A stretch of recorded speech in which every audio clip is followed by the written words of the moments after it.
Good morning, everyone.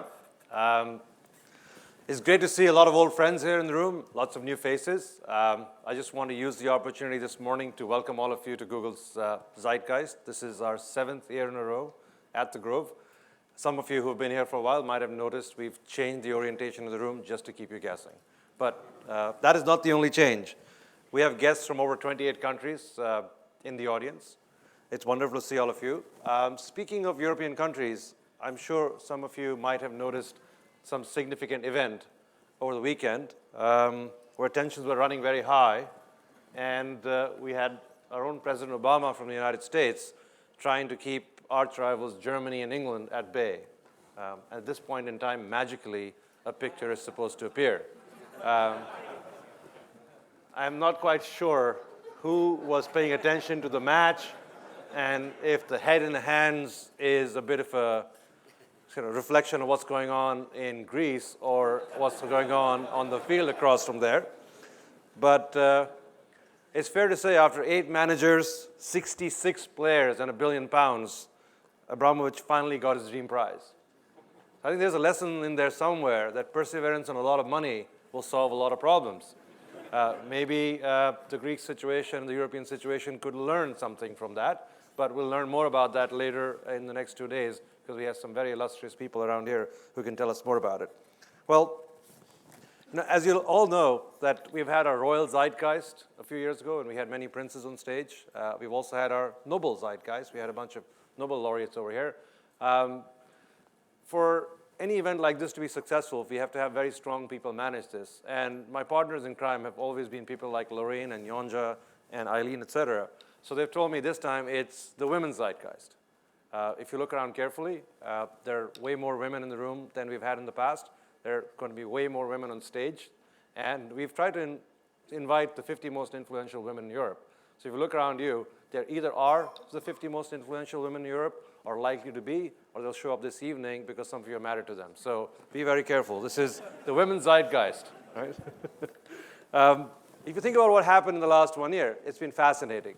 We stand over here, we sit in the audience, we talk to people around us, and we think we have a reasonably clear handle of what the problems and the opportunities in the next 1 year are going to be. Now, how many of you could have predicted many of the things that happened in the last 12 months? Both good and bad. We've had London riots, we've had the Occupy movement. I don't think we were talking about them last year, but now we know that they've happened. It seems that people power is now finally challenging people in power. So it's going to be interesting to see how that translates and how that continues in the next 1 year. If you think about it, the global population has now surpassed 7 billion people. I'm told 1 billion of them have already downloaded Angry Birds. There's about 6 billion more to go. So we'll see. I'm often asked why we do something like this. Why do we bring all these wonderfully smart people and illustrious people into this room?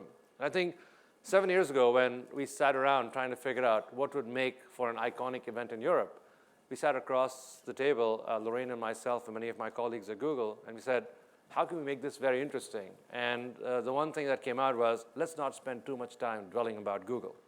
Let's spend time getting really smart people so that they can talk to each other, get really excited about what happens, and try and open our minds and think beyond ourselves.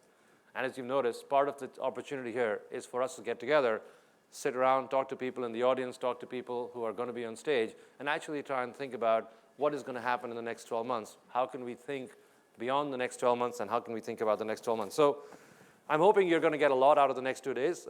Usually works better if you do not use your BlackBerries and phones at that point in time, or your iPads, but some people are known to be better multitaskers than I am. So, but I recommend and I urge you to get the most out of these 2 days, because these 2 days are about you, are about the opportunities that lie ahead, where all of us and you can shape the future, because we're not innocent bystanders in the events that are going to happen in the next 12 months. People in this room can actually make a huge difference. But the only way we can make a huge difference collectively is if we can get together and ponder on some of these important issues together. So we have an action-packed 2 days for you ahead of you.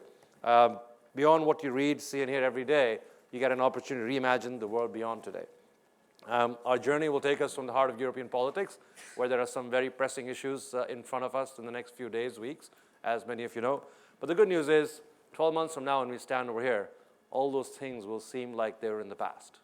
even though you might feel that they are going to happen in the next 3 weeks. So I urge you to take the longer-term view and have a wonderful Zeitgeist. And on behalf of Google, the management team of Google, we thank you very much for the opportunity that we can bring you all together and for the business that many of you are able to do with us.